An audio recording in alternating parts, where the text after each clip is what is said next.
আকিব সাহেবকে খেয়েছেন?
আমি এতক্ষণ কথা বলতেছি, এই ডিভাইসটা মিউট করা একটু বলবেন নাকি? ও, ও মাই গড।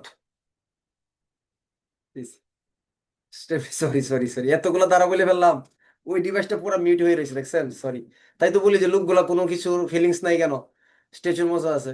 একটা হাত উঠে আমার দেখাইতে পারতেন। আচ্ছা আচ্ছা, সরি সরি সরি। এই মোবাইলটার জন্য পিছনে পড়ে গেছে, এই জন্য আমি দেখতে পারি নাই।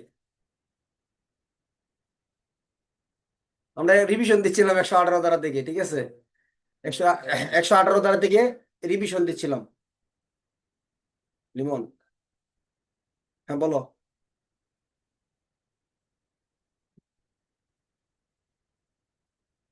হ্যাঁ।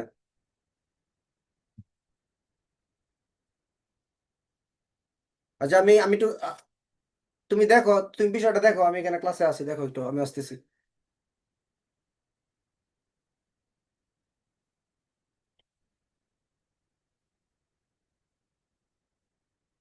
আচ্ছা, যাও যাও। ঠিক আছে, যাও। ঠিক আছে, যাও। ঠিক ঠিক আছে। আচ্ছা, যাও। সকল ব্যক্তি সাক্ষ্যদানের যোগ্য, ধারাগত 118 দ্বারা। আদালত যদি মনে করেন একজন শারীরিক বা মানসিক ব্যতিগ্রস্ত ব্যক্তিও সাক্ষ্য দিতে পারে, অল্প বয়স্ক অধিক বয়স্ক ব্যক্তিও সাক্ষ্য দিতে পারে যদি প্রশ্ন বুঝে উত্তর দিতে সক্ষম হয়। ধারাগত 118। 119 দ্বারা একজন বুবা ব্যক্তি যে কথা বলতে পারে না, সেও ইশারা ইঙ্গিতের মাধ্যমে বা লেখনির মাধ্যমে সাক্ষ্য দিতে পারে। ধারা হলো 119। বুবা ব্যক্তির সাক্ষ্য অবশ্যই প্রকাশ্যে আদালতে হইতে হবে এবং এটা মৌখিক সাক্ষ্য হিসেবে গণ্য হবে। দেওয়ানি মামলার ক্ষেত্রে পক্ষগণ যারা আছে, বাদী বিবাদী এবং তাদের পক্ষে স্বামী স্ত্রী যোগ্য সাক্ষী। ফৌজদারি মামলার ক্ষেত্রে কোনো বিচারাধীন ব্যক্তির বিরুদ্ধে তাদের স্বামী স্ত্রী বিরুদ্ধে বা বিপক্ষে যোগ্য সাক্ষী হিসেবে গণ্য হবেন 120 দ্বারা। 121, জজ ম্যাজিস্ট্রেটও সাক্ষ্য দিতে পারেন, তবে স্বাভাবিক কোনো ক্ষেত্রে না। কখন জজ ম্যাজিস্ট্রেট কখন সাক্ষ্য দিতে পারে? কোন রাষ্ট্রদ্রোহ সংক্রান্ত মামলার ক্ষেত্রে। ক খতে হলো মামলার বা কার্যক্রমের কোনো বিষয় সম্পর্কে যদি তিনি কোনো ধারণা লাভ করতে পারে, তখন। গ যদি ওনার বিচারাধীন সময়ে ওনার উপস্থিতিতে কোনো অপরাধ সংঘটিত হয়ে থাকে তখন, তাই না, তখন কিন্তু সাক্ষ্য দিতে পারবে। ধারা কত? সাক্ষ্য আইনের 121 ধারা। স্বামী স্ত্রীর গোপন বার্তার বিষয়ে প্রকাশ করাইতে বাধ্য করা যাবে না, 122 ধারা। সাক্ষ্য আইনের 123 ধারা। রাষ্ট্রীয় অপ্রকাশিত দলিল যা প্রকাশ করলে জনস্বার্থে ব্যাঘাত ঘটবে। অপ্রকাশিত দলিল সংশ্লিষ্ট অফিস প্রদানের অনুমতি ব্যতীত এখান থেকে কোনো ধরনের তথ্য বা সাক্ষ্য প্রদান করা যাবে না। সরকারি লব্ধবার্তা, সরকারি কোনো তথ্য যা প্রকাশ করলে জনস্বার্থে ব্যাঘাত ঘটবে এই সম্পর্কে কোনো তথ্য প্রদান করা যাবে না। অপরাধের সংবাদ পুলিশ অফিসার, ম্যাজিস্ট্রেট বা রাজস্ব বিভাগীয় অফিসার কোথায় থেকে প্রাপ্ত হয়েছে এই সম্পর্কে তাদেরকে তথ্য প্রদানে বাধ্য করা যাবে না।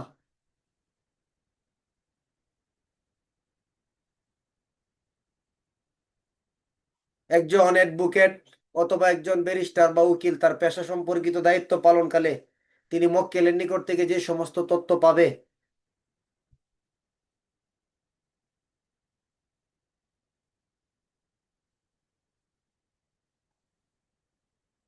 অথবা যে সমস্ত দলিল তিনি পাবে অথবা মক্কেলকে তিনি যে পরামর্শগুলো দিবে, মক্কেলের অনুমতি ছাড়া এই সম্পর্কিত বিষয় কোনো কাউকে প্রকাশ করতে পারবে না।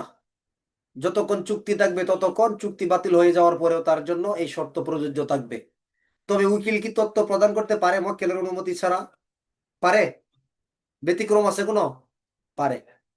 কখন পারে জানেন? অপরাধ সংগঠন করার আগেই যদি উকিলের কাছে এসে তথ্য দিয়ে দেয় তখন। তখন যদি উকিল তথ্য না দেয় তাহলে তথ্য গোপন করার অপরাধে কি হবে? অপরাধী হবে উকিল সাহেব। কিন্তু অপরাধ করে আসছে সেই ক্ষেত্রে কিন্তু গোপন রাখবে। ঠিক আছে? তাহলে উকিলের কাছে যাইতে হবে কখন? অপরাধ করে যদি যান তখন তার পক্ষে আইনানুগ ভাবে মামলা পরিচালনা করার অধিকার একজন অ্যাডভোকেটের থাকবে। এই 126 ধারার যে বিধানগুলো আছে এগুলা একজন উকিলের যে আপনার তার দুভাষী আছে বা তার কেরানি আছে তাদের জন্য এই বিধানগুলো প্রযোজ্য হবে। উকিল যদি মক্কেলের পরামর্শে বা নির্দেশে কোনো বিষয় সম্পর্কে তথ্য প্রদান করে যেটা তিনি 126 ধারায় গোপন রাখতে বাধ্য ছিল, এই ক্ষেত্রে তিনি 128 ধারাতে কি হবে? কোনো অপরাধী হবে না, মানে দায় থেকে রেহাই পেয়ে যাবে। 129 ধারা আইন উপদেষ্টার সাথে মক্কেলের যে গোপন বার্তা তথ্য আছে আদান প্রদান এগুলো তিনি গোপন রাখতে পারবেন। 130 ধারা যে ব্যক্তি মামলার কোনো পক্ষের না অথবা কোনো সে দলিলের মালিক এরকম কোনো ব্যক্তিকে যদি সাক্ষী হিসেবে ডাকা হয় তাহলে সেই ব্যক্তি এই দলিল নিয়ে হাজির হইতে বাধ্য নয়। 130 ধারা যে দলিল সুমনের কাছে থাকলে সে আদালতে হাজির করতে অস্বীকার করতে পারে, সুযোগ আছে। তার এই দলিলটা হাবিবুরের কাছে থাকলে সে সুমনের অনুমতি না নিয়ে এটা আদালতে হাজির করতে পারবে না বা দাখিল করতে পারবে না। সাক্ষ্য আইনের 131 ধারা। 132 একজন সাক্ষী যখন আদালতে হাজির হবে তাকে যখন প্রশ্ন করা হবে এই প্রশ্নটা যদি তার জন্য বিপজ্জনক মনে হয়, যদি মনে হয় এই প্রশ্নের উত্তর দিলে তাকে অভিযুক্ত হইতে হবে, দণ্ডিত হয়ে যাওয়ার সম্ভাবনা থাকে, তাহলে এই প্রশ্নের উত্তর দিতে তিনি বাধ্য নাকি বাধ্য নয়? উত্তর হলো বাধ্য। তবে এই প্রশ্নের উত্তর দানের জন্য তাকে ফৌজদারিতে সুপর্দ করা যাবে না বা গ্রেপ্তারও করা যাবে না। তবে যদি সে মিথ্যা তথ্য দিয়ে থাকে, মিথ্যা সাক্ষ্য দিয়ে থাকে, তাহলে তার বিরুদ্ধে ব্যবস্থা নেওয়া যাবে। সাক্ষ্য আইনের 132 ধারা দুষ্কর্মের সহযোগী ব্যক্তি সাক্ষ্যদানের যোগ্য ব্যক্তি বলিয়া গণ্য হবেন এবং তার অসমর্থিত সাক্ষ্যের ভিত্তিতে যদি কোনো ব্যক্তির দণ্ড হয় তাহলে সেই দণ্ডটা কি হবে না? বেআইনি হবে না। সাক্ষ্য আইনের 133 ধারা কোনো অপরাধ বা কোনো নির্দিষ্ট বিষয় প্রমাণ করার জন্য সাক্ষীর নির্দিষ্ট কোনো সংখ্যা নাই।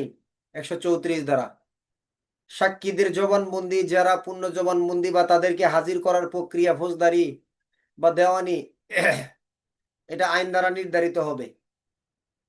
যদি নির্দিষ্ট কোনো আইনের বিধান দেওয়া না থাকে তাহলে আদালতের সৎ বিবেচনায় সেটা কি হবে? নির্দেশিত হবে। সৎ বিবেচনায় সেটা নির্দেশিত হবে। এই শালম শোনো তো, সৎ বিবেচনায় সেটা কি হবে? নির্দেশিত হবে। তুমি এই লাইট গুলো একটু বন্ধ করো তো দেখি দেখা যায় কিনা। এটার উপরে ওইখানে সুইচটা গেটের পাশে দেবো। সাক্ষ্য আইনের 134 135 দ্বারা সাক্ষ্যের গ্রহণযোগ্যতা কে নির্ধারণ করবেন? জজ কর্তৃক সাক্ষ্যের গ্রহণযোগ্যতা নির্ধারণ করা হবে। ধারা কত? সাক্ষ্য আইনের 135 ধারা।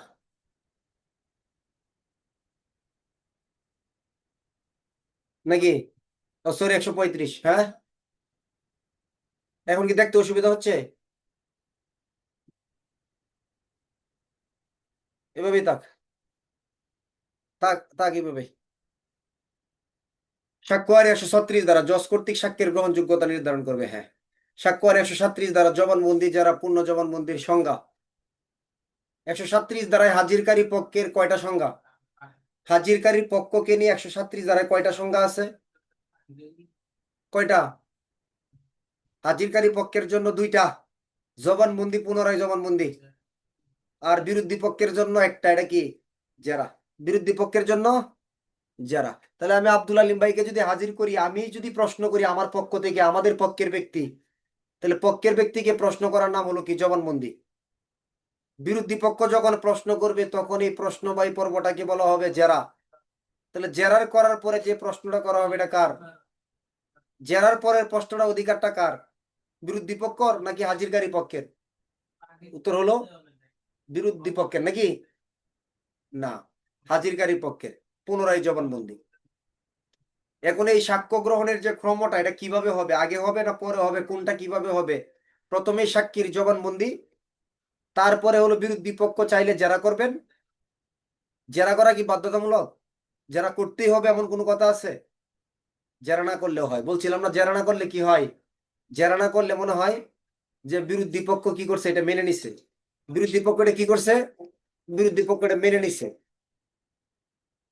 জেরা না করলে হবে যে বিরোধী পক্ষ এই জিনিসটাকে কি করছে? মেনে নিছে। দ্বারা হলো সাক্ষ্য আইনের 137 দ্বারা বা 38 দ্বারা, দুইটা লিখতে পারবেন যদি ভাষ্য কেন্দ্রিক প্রশ্ন আসে। 37 37 দুইটা একসাথে বসাবেন। আচ্ছা, তাহলে জেরার পদ্ধতিটা কি? এই সাক্ষ্য গ্রহণের পদ্ধতিটা কি? যে বিষয়ে জবানবন্দি করা হবে এই বিষয়ে জেরা করতে হবে, না এর বাইরে গিয়ে জেরা করা যাবে? এর বাইরে গিয়েও জেরা করা যাবে। আবার জেরার বিষয় নিয়ে যখন আপনি ব্যাখ্যা চাইবেন যে আপনি এগুলো কি বলতেছেন, এটা কি বলা হবে? পুনরায় জবানবন্দি। আবার পুনরায় জবানবন্দির বিষয়গুলোকে নিয়ে আবার আপনি ধরবেন, এটা কি বলা হবে? পুনরায় জেরা। পুনরায় কি? জেরা। 138 দ্বারা। আর এই সাক্ষ্য আইন অনুসারে জেরার উদ্দেশ্য কয়টা বলছিলাম মনে আছে? এগুলো তো পড়াইছি মনে কত ক্লাসে, তাই না? হ্যাঁ। জেরার উদ্দেশ্য কি? সাক্ষীকে অধিক পরিমাণ প্রশ্ন করে বিভ্রান্ত না করা, সত্য উদ্ঘাটন করা, এটা হলো উদ্দেশ্য ভাষ্যমতে। জেরার কৌশল কয়টা? 3টা। মনে আছে? জবানবন্দির সাক্ষ্যকে কি করা? দুর্বল করা বা ধ্বংস করা। 2 নাম্বার, জবানবন্দির যে ব্যক্তি, তার কাছ থেকে নিজের সপক্ষে কোনো কিছু তথ্য যুক্তি আদায় করা। আপনি ইমন রানা আমার সাথে আসছেন, আপনি আমার পক্ষেই কথা বলবেন জবানবন্দি। বিরোধী পক্ষ জেরা করে আপনার কাছ থেকে এমন কোনো তথ্য নিবে, আপনার তথ্যটা, আপনার সাক্ষ্যটা কার পক্ষে চলে যাবে? জেরাকারীর পক্ষের দিকে চলে যাবে। আপনার ইচ্ছা না থাকা সত্ত্বেও, ইচ্ছা নাই তারপরও চলে গেছে। আরেকটা কি? জবানবন্দির যে সাক্ষ্য দিতে আসছে এই ব্যক্তির যে একজন কি, তার সাক্ষ্য যে সত্য নয় বা সে একজন মিথ্যাবাদী, এই বিষয়টা আদালতে কি করা? প্রতিপন্ন করে তোলা।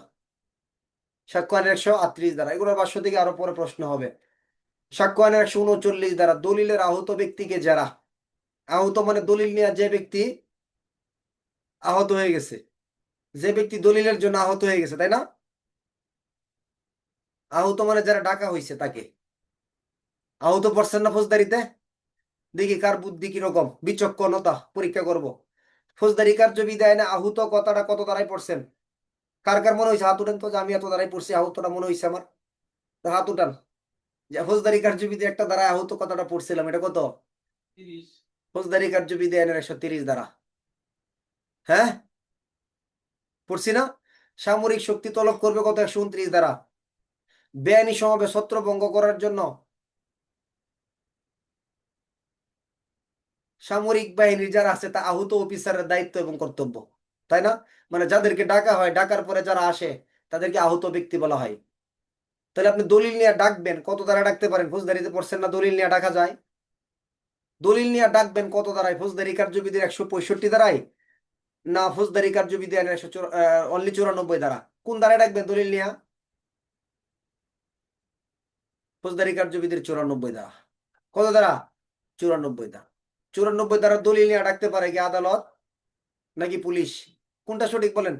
94 দ্বারা দলিল নিয়ে ডাকার ক্ষমতা কার আছে, আদালতের নাকি পুলিশের? দুইটাই সঠিক, পুলিশও ডাকতে পারে, আদালতও ডাকতে পারে। অনুসন্ধান, তদন্ত অথবা কি বিচারের প্রয়োজনে, অনুসন্ধান তদন্ত বা বিচারের প্রয়োজনে। আপসেট হবেন না, ঘাবড়াবেন না। প্রতি বছরই আমি এই টাইমটার ভিতরে একটু চাপেই থাকি, একটু না মানে মানে মারাত্মক। আমি আজকে 3 দিন 4 দিন ধরে বাসায় যাওয়া হচ্ছে না আমার। আমি এরকম একটা সিচুয়েশন আছি, এটা আপনাদেরকে আমি বুঝাইতে পারবো না। অনেকে বুঝবেন হয়তো। এই তো আশা করি 2 দিনের ভিতরে আমি পুরোপুরি ফ্রি হয়ে যাবো ইনশাল্লাহ। তখন টোটালি মানে অফিস বাদের টাইমটা আপনাদের দিকে ফোকাস করবো ইনশাল্লাহ, ঠিক আছে? আপনারা যেন দুর্বল না হয়ে যান ইনশাল্লাহ, যেন দুর্বল যেন না হয়ে যান। সাহস রাখবেন ইনশাল্লাহ। একবার যদি হাল ছেড়ে দেন তাহলে অনেক বছর পিছিয়ে যাবেন, অনেক বছর পিছনে চলে যাবেন। একবার হাল ছাড়লে হাল ছাড়া যাবে না, লেগে থাকতেই হবে আপনাকে। পদোন্নতি নিতেই হবে ইনশাল্লাহ। কি করতে হবে?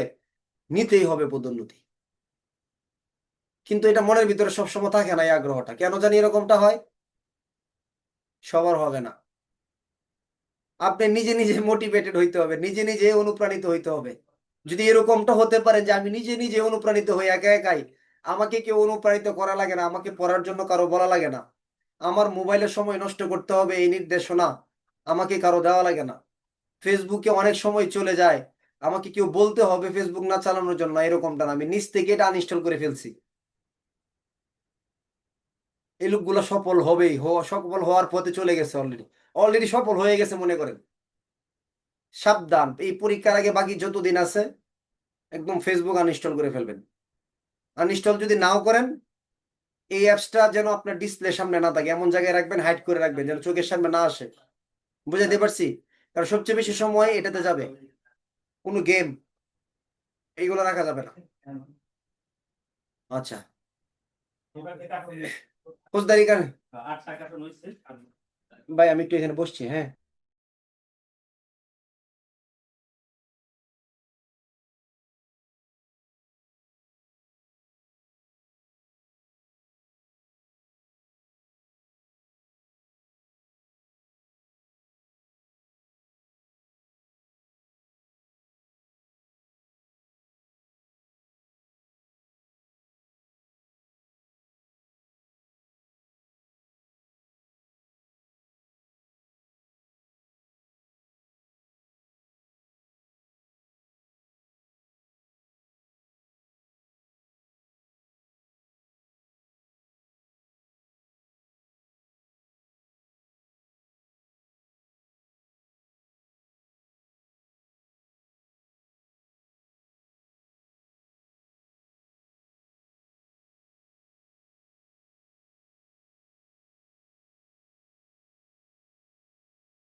ভাই আমার সব মিটে গেছে, ঠিক আছে।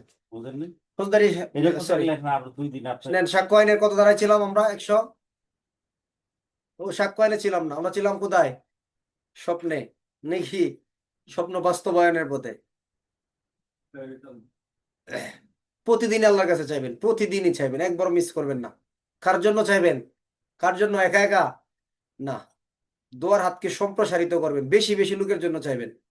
যত বেশি লোকের জন্য চাইবেন তত বেশি সফল হবেন। কারণ এটা হাদিস আছে কি জানেন? যখন আপনি বলতেছেন আল্লাহ তুমি ফয়সালকেও সুস্থ করে দাও, তানবীরকেও সুস্থ করে দাও, আমাকেও করে দাও, তখন আল্লাহ পাক কি করবে জানেন? মনে করেন যে আপনার জন্য কবুল করলো না, শুধুমাত্র যে আপনাকে সুস্থ করে দেয়, তাহলে যতক্ষণ পর আপনাকে সুস্থ না করা পর্যন্ত ফয়সালকে তানবীরকে সুস্থ করবে না, এরকম। অর্থাৎ দোয়ার হাত যত সম্প্রসারিত করবেন আপনি আগে সফল হবেন। এমন না যে শুধু আমি আমার জন্য চাইবো, ঠিক আছে? সবার জন্যই দোয়া করবো ইনশাল্লাহ, কবুল করবে আল্লাহ। সবাইকে আল্লাহ দিতে পারে। তাহলে দলিলের আহত ব্যক্তিকে জেরা, দলিল নিয়ে যাকে ডাক বেশি আসতে বাধ্য, কিন্তু তাকে কি জেরা করতে পারেন? দলিল নিয়ে আসছে, তাকে জেরা করতে পারবেন? কেন জেরা করতে পারবেন না বলেন তো? এমসিকিউ প্রশ্ন। যে সাক্ষ্য আইনের 139 ধারায় দলিল নিয়ে কোনো ব্যক্তিকে ডাকা হলে সে যদি এসে হাজির হয়, তাকে কেন জেরা করা যায় না?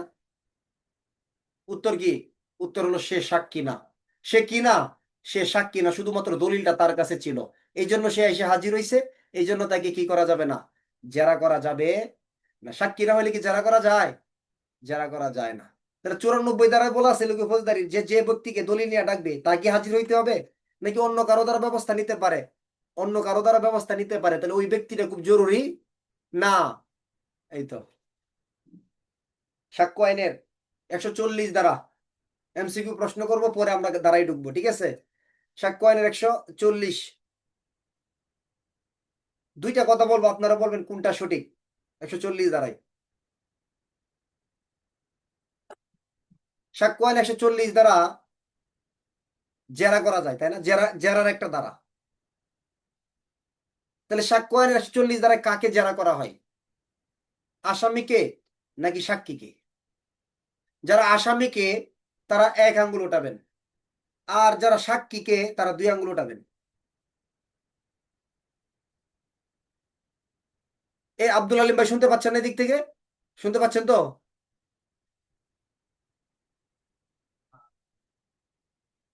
তাহলে সাক্ষ্য আইন 140 দ্বারা জেরাটা কাকে করা হয়? চরিত্র নিয়ে জেরা। কি নিয়ে জেরাটা? কি সম্পর্কে হয়? চরিত্র সম্পর্কে। তাহলে এই চরিত্র সম্পর্কে জেরা কাকে করা হবে? আসামিকে। তাহলে আসামি দিকে কারা? আসামিকে কারা? তারা হাত ওঠা নাকি আসামিকে? যে 140 দ্বারা জেরাটা আসামিকে করা হবে।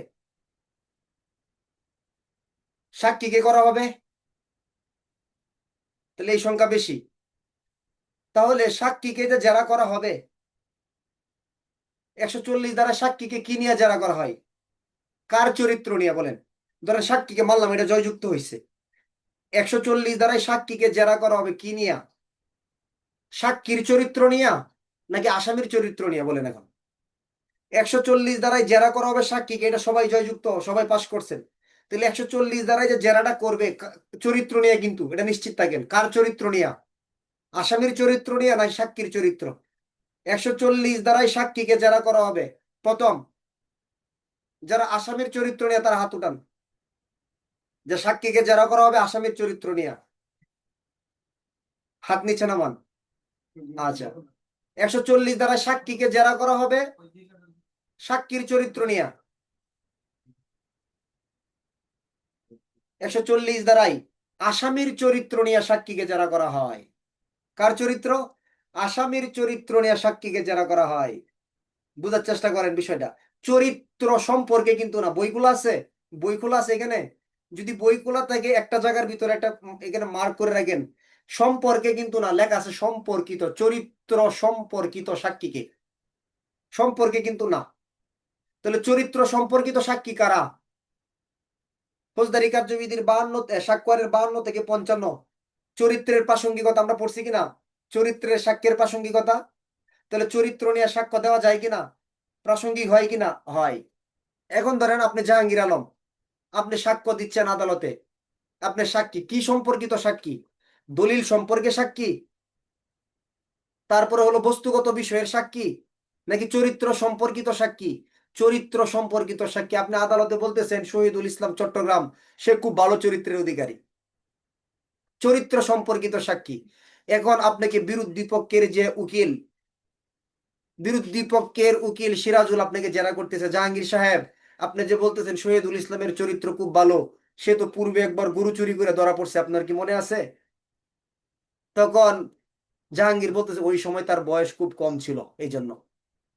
সে যে একবার মুরগি চুরি করে ধরা পড়ছে, সে কি আপনার মনে আছে? বলছে বন্ধু বান্ধব নিয়ে আড্ডা দিতে গিয়ে এরকম করছে, এটা স্বাভাবিকভাবে অপরাধী না, এরকম প্রশ্ন করতেছে তাকে। তাহলে জেরাটা করতেছে কাকে? জাহাঙ্গীর হলো সাক্ষী কার চরিত্র নিয়া?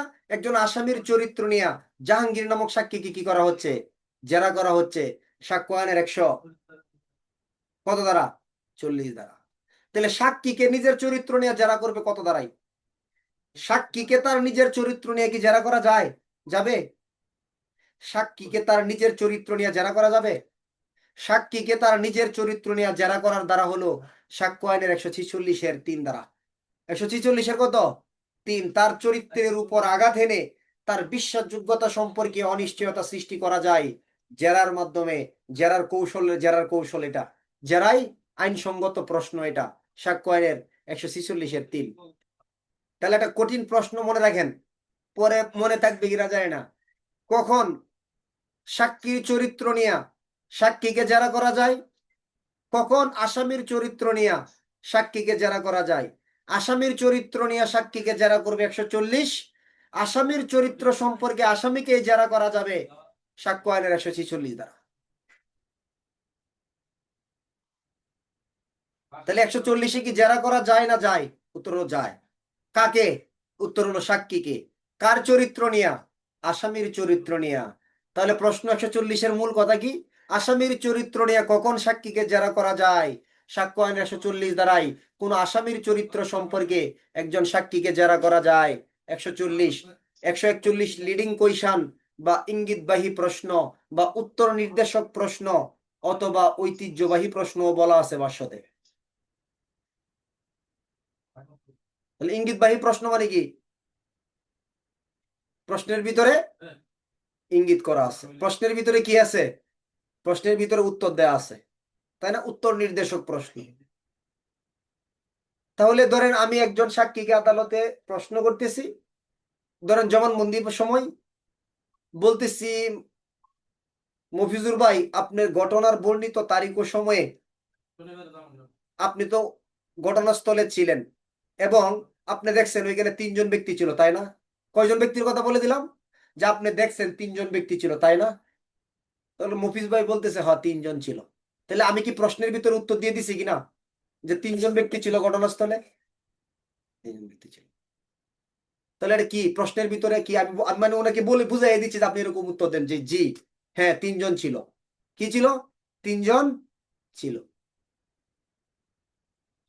তাহলে প্রশ্নকারী প্রশ্নের ভিতরে যে উত্তরটা আশা করেন, এই উত্তরটাই যদি প্রশ্নের ভিতরে তিনি কোনোভাবে দিয়ে দেন, তাহলে সেটাকে বলা হয় ইঙ্গিতবাহী প্রশ্ন, উত্তর নির্দেশক প্রশ্ন অথবা লিডিং কোয়েশন সাক্ষ্য আইনের 141 দ্বারা। কত দ্বারা? 141 দ্বারা। ইঙ্গিতবাহী প্রশ্ন বুঝছেন সবাই? বুঝছেন? তাহলে ইঙ্গিতবাহী প্রশ্নের ক্ষেত্রে কি উত্তরের ভিতরে প্রশ্ন দেওয়া থাকে নাকি প্রশ্নের ভিতরে উত্তর দেওয়া থাকে? প্রশ্নের ভিতরে উত্তর দেওয়া থাকবে। তাহলে আমি যেটা দাবি করতেছি, আমার যেটা দরকার, আমি এই প্রশ্নটা তাকে কি করতেছি? করে দিচ্ছি। সবাই একটা উদাহরণ তৈরি করেন তাহলে, একটা ইঙ্গিতবাহী প্রশ্ন করেন। এটা কেউ বললেন না যে আপনার নাম কি শরীফুল? জি আমার নাম শরীফুল। এটা কোনো সুন্দর উদাহরণ হইতে পারে না। এছাড়া অন্যভাবে তৈরি করেন। সবাই একটা উদাহরণ তৈরি করেন যে ইঙ্গিতবাহী প্রশ্নটা কিরকম, তাই না?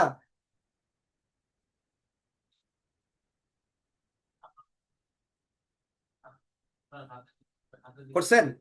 সবাই হয়েছে একটা উত্তর? আচ্ছা, তাহলে সবাই আপনি কি করছেন? একটা ইঙ্গিতবাহী প্রশ্ন করছেন। যেটা করছেন আপনি জানেন কোনটা করছেন, মানে বুঝলেই হলো যে এটা ইঙ্গিতবাহী প্রশ্ন। এরকম ইঙ্গিতবাহী প্রশ্ন এরকম। আবার তাহলে প্রশ্নকারী যে প্রশ্নটা করবেন, প্রশ্নের ভিতরে তিনি কি করবেন? উত্তর যদি লুকায়িত রাখেন তবে সেটাকে উত্তর নির্দেশক বা ইঙ্গিতবাহী প্রশ্ন বলে। এটা যদি না বুঝেন পরবর্তী 3-4টা দ্বারা বুঝবেন না। এই হলো ইঙ্গিতবাহী প্রশ্ন। ইংরেজিতে কি বলা হয়? Leading question. সাক্ষ্য আইনের কত দ্বারা? 141 দ্বারা। যে ঘটনার বর্ণিত তারিখে আপনি তো চট্টগ্রাম থেকে ঢাকায় আসতেছিলেন, তাই না? মানে আমি চাচ্ছি উনি যেন এই কথাটা বলুক, এরকম যাই হইতে হইতে পারে। 141 ইঙ্গিতবাহী প্রশ্ন। তাহলে ইঙ্গিতবাহী 142 দ্বারাই বলতেছে এই ইঙ্গিতবাহী প্রশ্ন কি করা যাবে না? করা যাবে না। কে করতে পারবে না? হাজিরকারী পক্ষ। হাজিরকারী পক্ষ কি জবানবন্দি নিবে অথবা কি পুনরায় জবানবন্দি? তাহলে জবানবন্দি হাজিরকারী পক্ষের কাজটা কি? জবানবন্দি না? তাহলে জবানবন্দি বা পুনরায় জবানবন্দির সময় কি করা যাবে না? ইঙ্গিতবাহী প্রশ্ন করা যাবে না। কেন? বিরোধী পক্ষ যদি আপত্তি করেন। বিরোধী পক্ষ যদি কোনো আপত্তি না থাকে, যা ইচ্ছা তাই প্রশ্ন করতে থাকুক, নো টেনশন, তাহলে করতে পারে, সমস্যা নাই। কিন্তু নর্মালি বিরোধী পক্ষ যদি আপত্তি করে, তাহলে জবানবন্দি পুনরায় জবানবন্দির সময় আদালত ইঙ্গিতবাহী প্রশ্ন করার অনুমতি দিবেন না। 100 কত দ্বারা? 42 দ্বারা। বড় দ্বারা কিন্তু এটা ভাষ্যকেন্দ্রিক প্রশ্ন হতে পারে বা মূল বই থেকে হতে পারে। সাক্ষ্য আইনের 142 ধারার মূল আলোচনা কি? ইঙ্গিতবাহী প্রশ্ন করা যাবে না যাবে না? উত্তর হলো ইঙ্গিতবাহী প্রশ্ন করা যাবে না। কখন? ক, জেরার সময় নাকি জবানবন্দির সময়? উত্তর হলো জবানবন্দির সময়। সাক্ষ্য আইন 142 দ্বারা ইঙ্গিতবাহী প্রশ্ন করা যাবে না, নিম্নের কোনটা সঠিক? ক, জবানবন্দি, খ, জেরা, গ, পুনরায় জবানবন্দি। তাহলে উত্তর কি লিখবেন? ক এবং গ। তাহলে জবানবন্দি এবং পুনরায় জবানবন্দির সময় ইঙ্গিতবাহী প্রশ্ন কেন করা যাবে না? উত্তর হলো বিরোধী পক্ষের যদি কি থাকে, কোনো আপত্তি থাকে, তাহলে আদালত এই প্রশ্ন করার অনুমতি দিবে না। এর কোনো ব্যতিক্রম আছে? প্রশ্ন আসবে যে জবানবন্দি পুনরায় জবানবন্দির সময় কি ইঙ্গিতবাহী প্রশ্ন করা যায়? যায়? লাগবেন সাধারণত যায় না, তবে নিম্নের তিনটা ক্ষেত্রে জবানবন্দি পুনরায় জবানবন্দির সময় ইঙ্গিতবাহী প্রশ্ন করা যাবে। কি কি তিনটা ক্ষেত্র? উত্তর হলো এই প্রশ্নটা যদি ভূমিকামূলক হয়, প্রশ্নটা যদি অবিসংবাদিত হয়, পূর্বে যথেষ্ট রূপ প্রমাণিত হয়েছে, যদি এরকম প্রতীয়মান হয়, তাহলে জবানবন্দি পুনরায় জবানবন্দির সময় ইঙ্গিতবাহী প্রশ্ন করা যাবে। 142 থেকে সাক্ষ্য আইনে 10 বা তার বেশি প্রশ্ন করা সম্ভব। কেমন? যে জবানবন্দি পুনরায় জবানবন্দি করার সময় ইঙ্গিতবাহী প্রশ্নের বিধান কি? সাধারণত করা যায় না। কেন? বিরোধী পক্ষ আপত্তি করলে। তারপরে কি করা যেতে পারে? হ্যাঁ, নিম্নের তিনটা ক্ষেত্রে জবানবন্দি পুনরায় জবানবন্দির সময় ইঙ্গিতবাহী প্রশ্ন করা যেতে পারে। কয়টা ক্ষেত্রে? তিনটা ক্ষেত্রে। কি কি? প্রশ্ন ভূমিকামূলক হলে। প্রশ্ন ভূমিকামূলক কি বুঝছেন? প্রশ্ন ভূমিকামূলক বুঝছেন? এটা পড়তে হবে কিন্তু এখন বর্তমানে ইম্পর্টেন্ট এই জায়গাটা। তাহলে প্রশ্ন যদি ভূমিকামূলক হয়, যেমন জবানবন্দি, জেরাই দুটো তো বুঝছেন। জবানবন্দি কার অধিকার? হাজিরকারী পক্ষের। পুনরায় জবানবন্দি কার অধিকার? হাজিরকারী পক্ষের। বিরোধী পক্ষের অধিকারের নাম কি? জেরা বা পুনরায় জেরা, তাই না?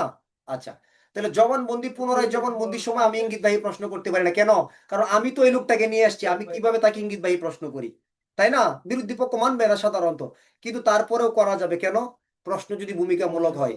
যেমন ধরেন আমি একজনকে হাজির করলাম, যাকে হাজির করলাম উনার নাম হলো কি শফিউল। তাহলে শফিউল ভাই হচ্ছে আমার, আমি জবানবন্দি নিচ্ছি তার।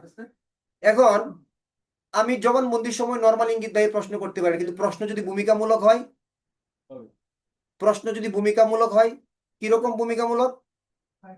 যে শফিউল ভাই, এটা একটা ডাকাতির ঘটনা, ঠিক আছে?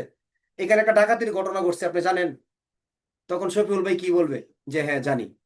তাহলে ডাকাতির ঘটনা মানে কি? বিচার্য বিষয় কি ডাকাতি না? তাহলে এটা তো ভূমিকামূলক, এটা তো বিরোধী পক্ষ জানে, আদালতও জানে। এরকম ক্ষেত্রে কোনো অসুবিধা নাই। অর্থাৎ যেটা মামলার মূল বিচার্য বিষয়, যে ভাই এখানে যে খুনের ঘটনা ঘটছে এই সম্পর্কে আপনি তো জানেন, তাহলে এই যে খুনের ঘটনা বললাম, এটা কি মামলার ভূমিকামূলক বিষয় না? বিচার্য বিচার্য প্রশ্ন না এটা? তাহলে এরকম বিষয় সম্পর্কে ভূমিকামূলক ক্ষেত্রে প্রশ্ন করা যাবে। 2 নম্বর, প্রশ্নটা যদি অবিসংবাদিত হয়, কি হয়? অবিসংবাদিত মানে কি? মীমাংসিত প্রশ্ন, কোনো সমস্যাহীন প্রশ্ন, কোনো তর্কহীন প্রশ্ন, যে প্রশ্ন নিয়ে কারো কোনো আপত্তি নাই, যে প্রশ্ন নিয়ে কারো কোনো কি নাই, আপত্তি নাই, অবিসংবাদিত। যেমন আমি বললাম যে পৃথিবীর সর্বকালের সর্বশ্রেষ্ঠ মহামানব হযরত মুহাম্মদ সাল্লাল্লাহু আলাইহি সাল্লাম, ঠিক তো এটা? তাহলে এটা তো সকল ধর্মের লোক মেনে নিছে যে সর্বকালের সর্বশ্রেষ্ঠ মহামানব, তাই কিনা? সকল ধর্মের বড় বড় লেখক, খ্রিস্টান, হিন্দু সবাই বলে এটা, তারাও স্বীকার করে। যাই হোক, ওইদিকে মানে এটা, তাহলে এইটা অবিসংবাদিত, এটা একটা মীমাংসিত বিষয়। সূর্য পূর্ব দিকে উঠে শফিউল ভাই, পশ্চিম দিকে অস্ত যায়, এটা নিয়ে কোনো বিরোধ আছে কারো? এটা এটা কি অবিসংবাদিত একটা কথা না? তাহলে এই ক্ষেত্রে জবানবন্দি পুনরায় জবানবন্দির ক্ষেত্রে কি করা যাবে? ইঙ্গিতবাহী প্রশ্ন করা যাবে। আরেকটা কি? আরেকটা ক্ষেত্রে করা যাবে, যে প্রশ্নটার যে বিষয়টা সাধারণত করা যেত না, কিন্তু এই বিষয়টা পূর্বে কি হয়ে গেছে? প্রমাণিত হয়ে গেছে। পূর্বে কি হয়ে গেছে? আদালতে প্রমাণ হয়েছে। তাহলে নর্মালি কি আমি বলতে পারি যে ঘটনার তারিখে তো এখানে জাহাঙ্গীর আলম ছিল না, তাই না? এটাকে আমি নর্মাল বলতে পারি? বলতে পারি না। কিন্তু জবানবন্দি জেরার সময় আমি বলতে পারি। কেন? পূর্বেই প্রমাণ হয়ে গেছে যে জাহাঙ্গীর আলম এখানে ছিল না। তখন আমি কি করতে পারি? জবানবন্দি পুনরায় জবানবন্দির সময়ও ইঙ্গিতবাহী প্রশ্ন করতে পারি সাক্ষ্য আইনের 142 দ্বারা। তাহলে এমসিকিউ প্রশ্ন, সাক্ষ্য আইনের 142 দ্বারাই জবানবন্দি পূর্ণ জবানবন্দির সময় ইঙ্গিতবাহী প্রশ্ন করা যাবে না। ক, বিরোধী পক্ষ আপত্তি না করলে করা যাবে। খ,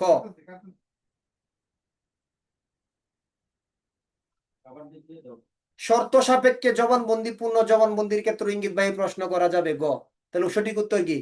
সব কয়টাই সঠিক, সব কয়টাই সঠিক। তাহলে তিনটা প্রশ্নে কিন্তু করা যায়। তিনটা প্রশ্নে কি কি বলেন? প্রশ্নটা ভূমিকামূলক, মানে কি সূচনামূলক প্রশ্ন, মানে এটাই মামলার মূল বিষয় ধরেন।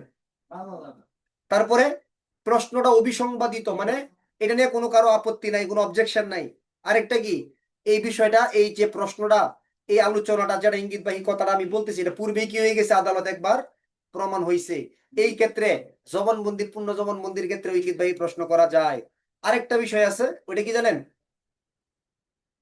স্মৃতি পুনর্জীবিত করার জন্য জবানবন্দি পূর্ণ জবানবন্দির সময় ইঙ্গিতবাহী প্রশ্ন করা যায়। সাক্ষ্য আইনের 142 ধারা 500-তে বলা আছে কিছু করার জন্য, স্মৃতি পুনর্জীবিত করার জন্য ইঙ্গিতবাহী প্রশ্ন করা যাবে। এই সাইদুর, আসো এদিকে ভাই, একটু আসো না। সাক্ষ্য আইনের 142 ধারা, সাক্ষ্য আইনের কত? 142। 143 ধারা, জেরা করার সময় ইঙ্গিতবাহী প্রশ্ন করা কোনো ভাবেই কি, কোনো ভাবেই কি সমস্যা নাই, অসুবিধা নেই, করা যাবে। সাক্ষ্য আইনের 143 ধারা, জেরার সময় ইঙ্গিতবাহী প্রশ্ন করা যাবে। কেন যাবে বলেন? জেরা করার সময় ইঙ্গিতবাহী প্রশ্ন 143-এ কেন করা যাবে? এটার কারণটা কি? এটার কারণ হলো, এটা বিরোধী পক্ষ তার মন চাই যেরকম ইচ্ছে এরকম প্রশ্ন করতে পারবে, তাই কি না? বিরোধী পক্ষ কি করতে পারবে? জেরার সময় ইঙ্গিতবাহী প্রশ্ন করতে পারবে। ধারা কত? 143।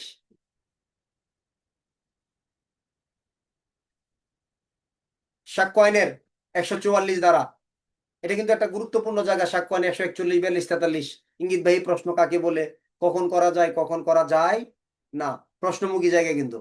সাক্ষ্য আইন 144 ধারা, লিপিবদ্ধ বিষয় সম্পর্কে সাক্ষ্য। খুব সহজ ধারা, বইটা বন্ধ করে ফেলেন, সহজে ধারাটা বুঝে যান। লিপিবদ্ধ বিষয় সম্পর্কে যদি কোনো সাক্ষ্য দিতে হয়,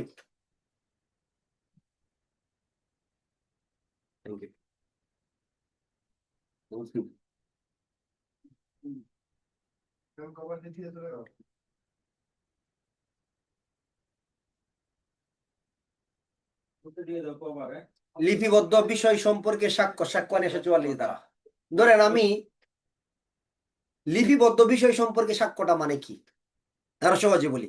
ধরেন আমি আদালতে কোন একটা বিষয় সম্পর্কে সাক্ষ্য দিচ্ছি। কোন বিষয় সম্পর্কে? কোন একটা দলিলের বিষয় সম্পর্কে। কি সম্পর্কে? দলিল সম্পর্কে। ধরেন দলিল সম্পর্কে যদি কোনো ব্যক্তি মৌখিক ভাবে সাক্ষ্য দেয়, এটা কি সাক্ষ্য বলা হয়? মাধ্যমিক সাক্ষ্য। কিন্তু কি বলা হয়? মাধ্যমিক সাক্ষ্য। কত? 63-5। যদি মুখস্থ ভাবে বলে, এখন আমি একটা দলিলের বিষয় সম্পর্কে যখন সাক্ষ্য দিচ্ছি, তখন এই বিষয়গুলা একটু কি একটা জটিলতা সৃষ্টি হয় না, যে কি ব্যাপার, এই দলিলের বিষয় নিয়ে দলিলের মাধ্যমে সাক্ষ্য দিবে, এটা নিয়ে সে মুখস্থ কথা বলতেছে, এটার কারণটা কি? তখন আদালত বা বিরোধী পক্ষ সাধারণভাবে এটা মেনে নিতে চাইবে না। তাহলে এই লিপিবদ্ধ বিষয় সম্পর্কে যখন আপনি মৌখিক সাক্ষ্যটা দিবেন, তখন আদালত বা বিরোধী পক্ষ আপনাকে বাধা দিবে। তখন আপনি কি করবেন? আপনার কাজ হলো দুইটা। কয়টা কাজ? দুইটা। আপনাকে হয়তো এক হলে এই দলিলটা আদালতে হাজির করতে হবে, অথবা আপনাকে এটা প্রমাণ করে দেখাইতে হবে যে এই দলিল সম্পর্কে আপনি মাধ্যমিক সাক্ষ্যদানের ক্ষমতাবান। সাক্ষ্য আইনের 144 ধারা, সহজ ধারা কিন্তু অনেকের প্রথমবার বুঝতে কষ্ট হবে এটা। ধরেন এটা একটা, ধরেন এটা একটা মূল দলিল, এটা একটা মূল দলিল। এটা নিয়ে সাক্ষ্য দিলে দালিলিক সাক্ষ্য, প্রাথমিক সাক্ষ্য। 63-5 এটা সম্পর্কে যদি আমি মুখস্থ বলি, এটা কি সাক্ষ্য হবে? এটা হবে মাধ্যমিক সাক্ষ্য, তাই না? মাধ্যমিক সাক্ষ্য। তাহলে এটা কোথাও লিপিবদ্ধ ছিল না, এখানে তো লিপিবদ্ধ আছে, এটা তো আমি নিয়ে যাই নাই। তাহলে এটা নিয়ে আমি যখন সাক্ষ্য দিব, তখন এটা কি একদম সহজে মেনে নেওয়ার কথা?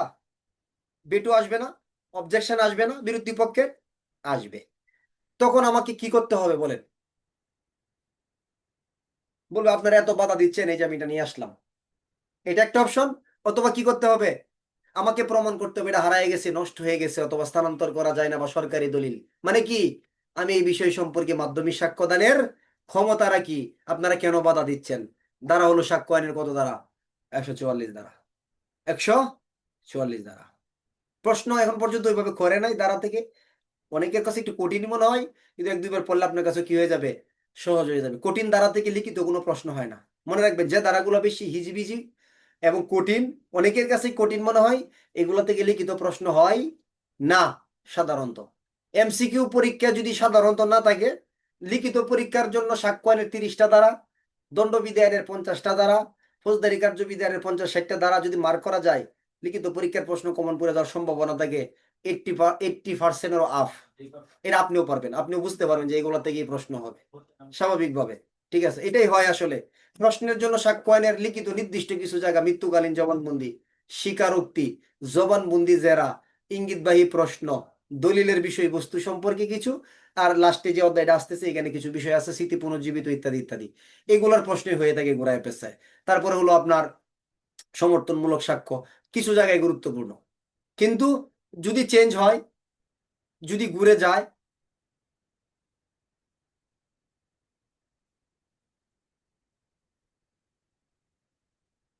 আচ্ছা, ওকে। প্রস্তুতি কঠিন হবে একবার, এই বছরই প্রস্তুতি হবে, এই বছরই পদোন্নতি হবে ইনশাল্লাহ। টার্গেট আমাদের এরকম ইনশাল্লাহ। এরকম টার্গেট না সবার? এই যে এত প্রতি বছর কষ্ট করতে পারবো, আগামী বছর কষ্ট করব, এই বছর পদোন্নতি পরীক্ষা নিব, পদোন্নতি পরীক্ষা পদোন্নতি হবে।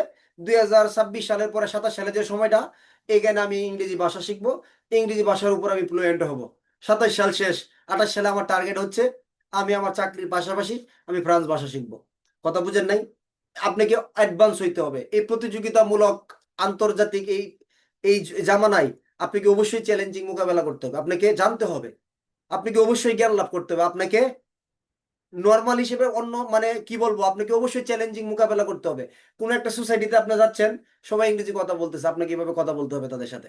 আপনি একটু চিন্তা করলেই মানে আপনি শুধু খালি একটু ব্রেনে আনবেন যে আমি এটা করবো, মাথায় নিয়ে আসছেন, বাস হয়ে গেছে, হয়ে যাবে ইনশাল্লাহ।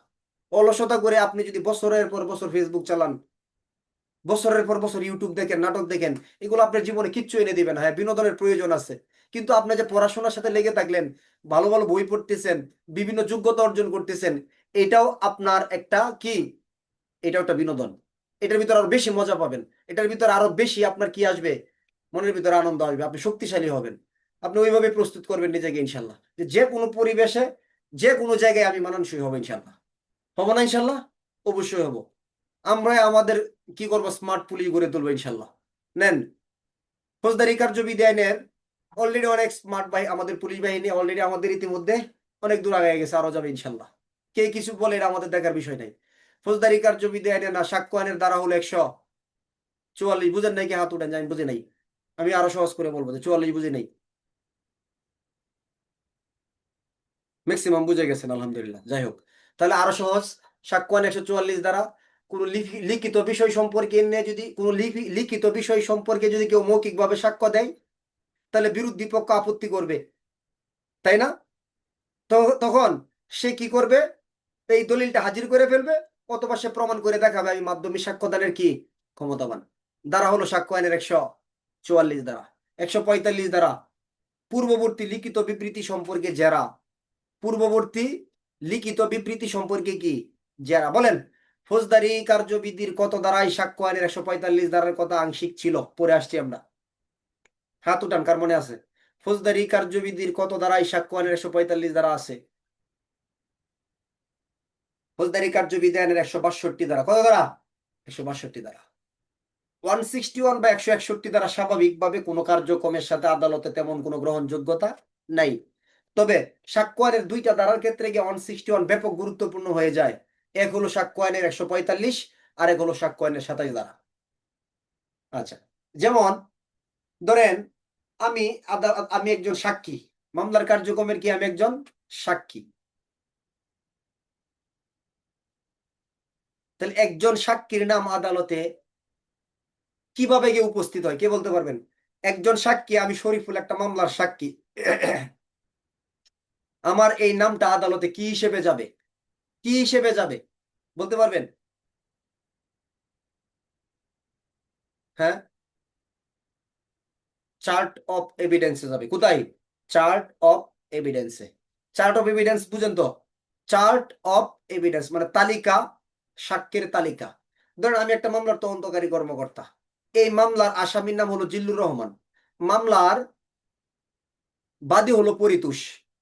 তাহলে জিল্লুর রহমানের বিরুদ্ধে যখন আমি চার্জশিট দাখিল করব, তখন কি আমি আদালতে অনেকগুলা সাক্ষ্য প্রমাণ দিতে হবে না? দিতে হবে কিনা?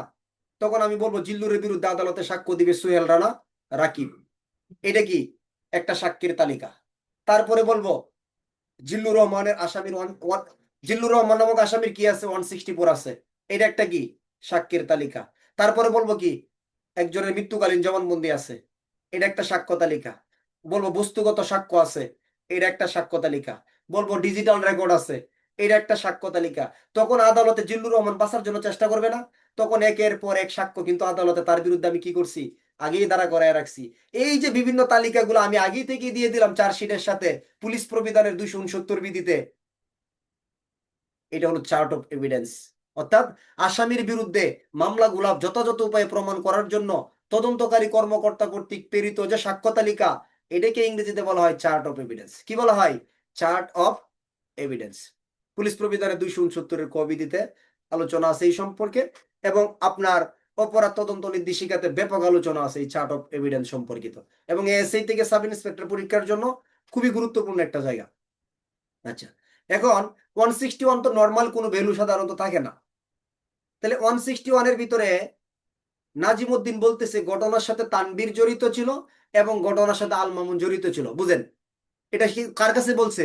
পুলিশের কাছে গেছে।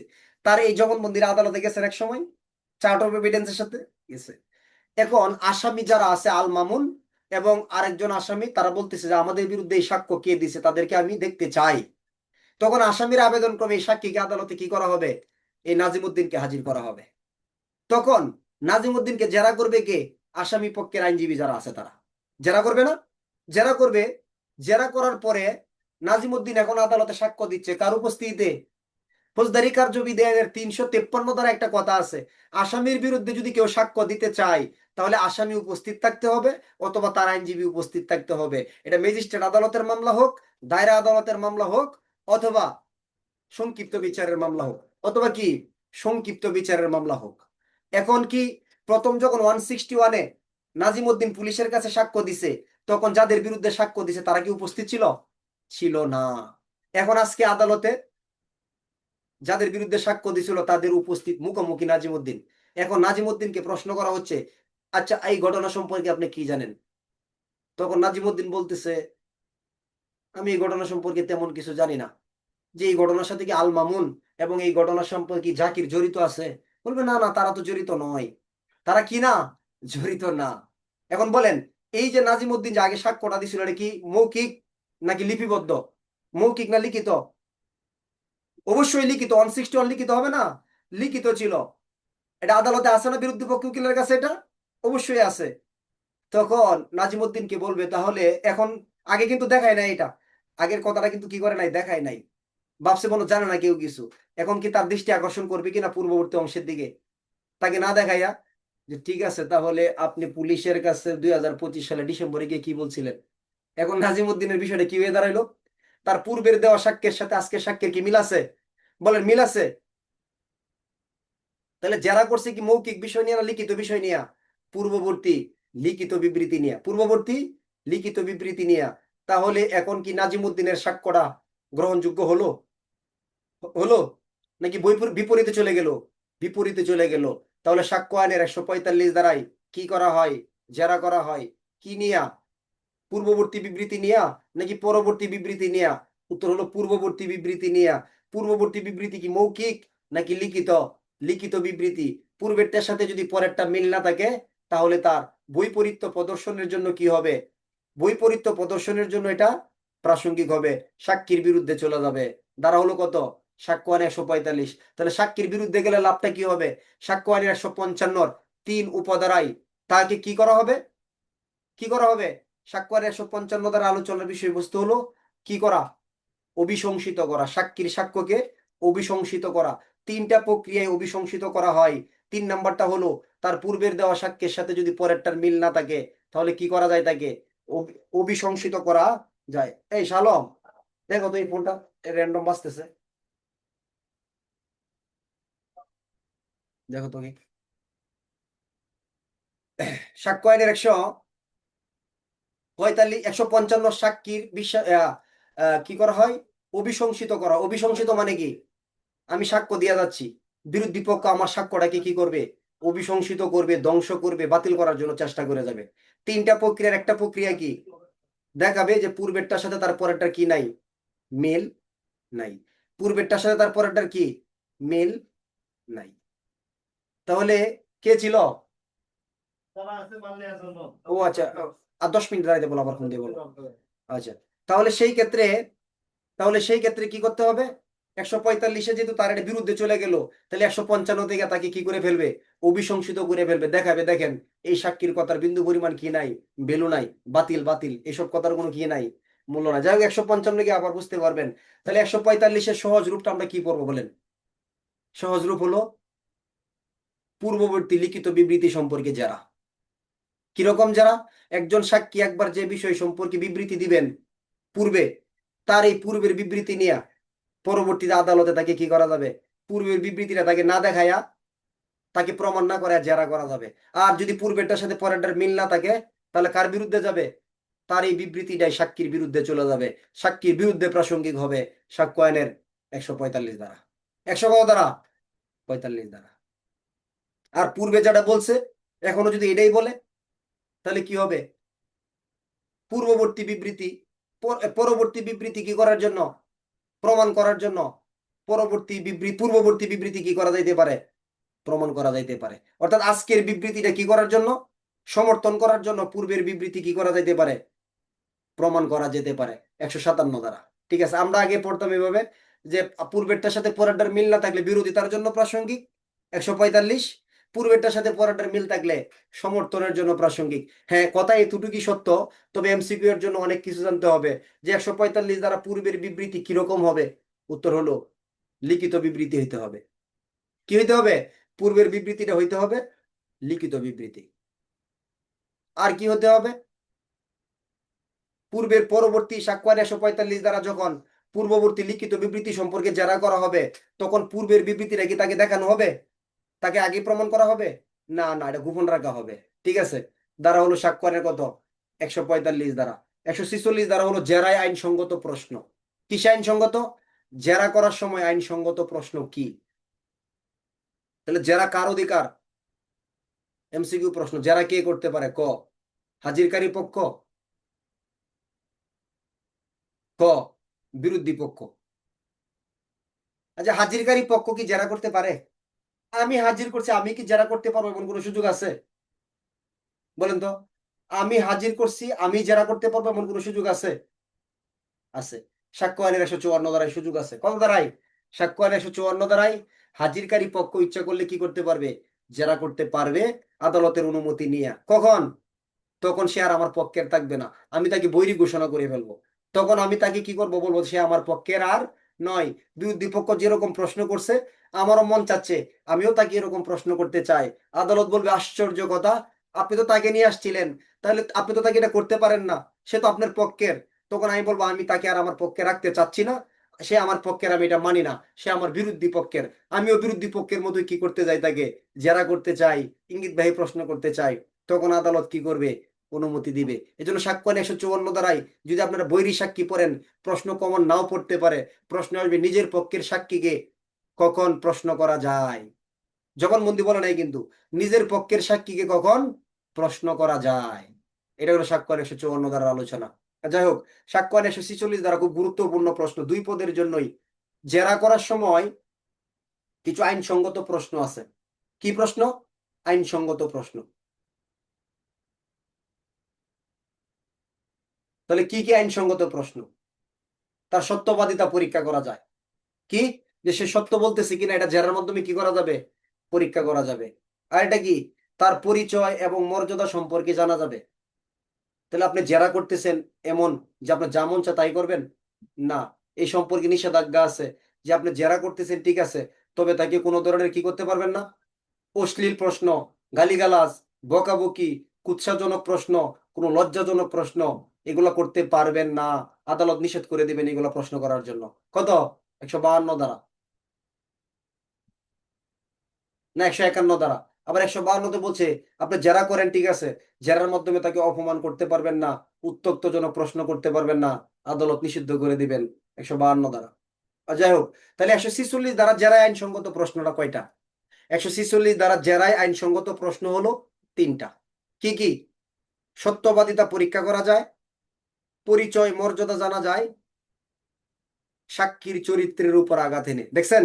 তাহলে যে সাক্ষীর চরিত্র নিয়ে জেরা করা যাচ্ছে কিনা, কত দ্বারাই? 46 দ্বারা, একটু আগে বলে আসছিলাম। তাহলে আসামির সাক্ষীর চরিত্র নিয়ে, আসামির চরিত্র নিয়ে সাক্ষীকে জেরা করবেন কত দ্বারাই? 40 দ্বারাই। সাক্ষীর চরিত্রের উপর আঘাত এনে জেরা করতে পারবেন কত দ্বারাই? সাক্ষ্য আইনের 146-এর 3 উপধারায়। তাহলে 3টা কথা: সত্যবাদিতা পরীক্ষা করা, পরিচয় মর্যাদা জানা, তার চরিত্রের উপর আঘাত এনে কি করবেন? তার বিশ্বাসযোগ্যতাকে অনিশ্চয়তা সৃষ্টি করবেন। মানে আমার চরিত্র নিয়ে এমন এমন জেরা করবে, আমি নিজে আমার চরিত্র সম্পর্কে ভুলে যাবো, আমার খুলস উন্মোচিত করে ফেলবে। বুঝছেন? এটা জেরা করার সময় তো কি আইনসঙ্গত প্রশ্ন। তবে শর্ত হলো কোন দর্শনের ঘটনায়, এটা সংশোধনী 2022, তবে দর্শনের ঘটনায় বা দর্শনের চেষ্টার ঘটনার ক্ষেত্রে ভিকটিম কে, ভিকটিম যিনি বা যিনি মামলার বাদী, তার পূর্ববর্তী ও সৎ চরিত্র সম্পর্কে কোনো ধরনের কি করা যাবে না, প্রশ্ন বা তার চরিত্রের উপর আঘাত আনা যাবে না। তবে আদালত যদি অনুমতি দেয় ন্যায় বিচারের স্বার্থে, তাহলে আবার তখন তার চরিত্রের উপর আঘাত আনা যেতে পারে। এটা কিন্তু বুঝতে হবে এই জায়গাটা। তাহলে সাক্ষ্য 146 দ্বারা কি পড়তেছি? জেরায় আইনসঙ্গত প্রশ্ন। প্রশ্ন পরীক্ষাতে এভাবে আসবে না। কিভাবে আসবে? জেরা করার সময় কোন কোন বিষয়ের দিকে লক্ষ্য রাখতে হবে, জেরার আইনসঙ্গত কোন কোন বিধান প্রতিপালন করে জেরা করতে হবে। প্রশ্ন কিন্তু 146-এ চলে গেছে। অথবা জেরায় আইনসঙ্গত প্রশ্নের ক্ষেত্রে কোন কোন বিষয়গুলোকে প্রাধান্য দিতে হবে, বিভিন্নভাবে ঘুরায় ঘেরায় প্রশ্ন করবে। তাহলে 146 দ্বারা জেরা করার সময় আইনসঙ্গত প্রশ্নের ক্ষেত্রে কি করা যাবে? জেরা করার সময় তার সত্যবাদিতা পরীক্ষা করা যাবে। কি? সত্যবাদিতা। তারপরে কি করা যাবে? তার পরিচয় এবং মর্যাদা সম্পর্কে কি করা যাবে? জানা যাবে। আর তার চরিত্রের উপর আঘাত এনে, কার? সাক্ষীর চরিত্রের উপর আঘাত এনেছে, মানে চরিত্র নিয়ে এমন কথা বলতেছে, সাক্ষী তার নিজের প্রতি নিজের বিশ্বাস কি করে ফেলছে। প্রথম বলতে সে খুব ভালো চরিত্রের, কিন্তু তাকে এমন ভাবে জেরা করছে, দেখা যাচ্ছে কি প্রথমে যে এত ভালো চরিত্রের বলছিল, বলতেছে আপনি এত ভালো চরিত্রের, তাহলে এই কাজ কেন করলেন, এটা কেন করছিলেন? বুঝছেন? দেখা যাচ্ছে সে তার অস্তিত্ব হারাই ফেলাইছে। এটাও জেরা করার ক্ষেত্রে কি আইনসঙ্গত প্রশ্ন। তবে কার জেরা করার সময় কার চরিত্র নিয়ে উল্টাপাল্টা কথা বলা যাবে না। দর্শনের চেষ্টা বা দর্শনের ঘটনায় যিনি ভিকটিম, বাদী, তাকে এইসব প্রশ্ন করা যাবে না। তবে ন্যায় বিচারের স্বার্থে আবার তাকেও কি করা যাবে? এই ধরনের প্রশ্ন করা যাবে। সাক্ষ্যের কত দ্বারা? 146 দ্বারা। 146 দ্বারা। আজকে এই পর্যন্তই। আগামীকালকে আবার সাক্ষ্যয়নের ক্লাস আছে ইনশাল্লাহ। আগামী ক্লাস এবং রবিবার আপনাদের সাক্ষ্যয়নের ক্লাস ইনশাল্লাহ শেষ হবে। সাক্ষ্যয়ন শেষ করে আমরা দণ্ডবিধান শুরু করব। যদি আপনাদের কোনো জড়তা থাকে, যারা সাক্ষ্যয়ন আমাদের একটু জড়তা রয়ে গেছে, তাহলে আমরা 2টা ক্লাসে সাক্ষ্যয়ন পুরোটাই আলোচনা করে দণ্ডবিধান শুরু করবো ইনশাল্লাহ, যদি আপনারা ওইভাবে চান আর কি। ঠিক আছে?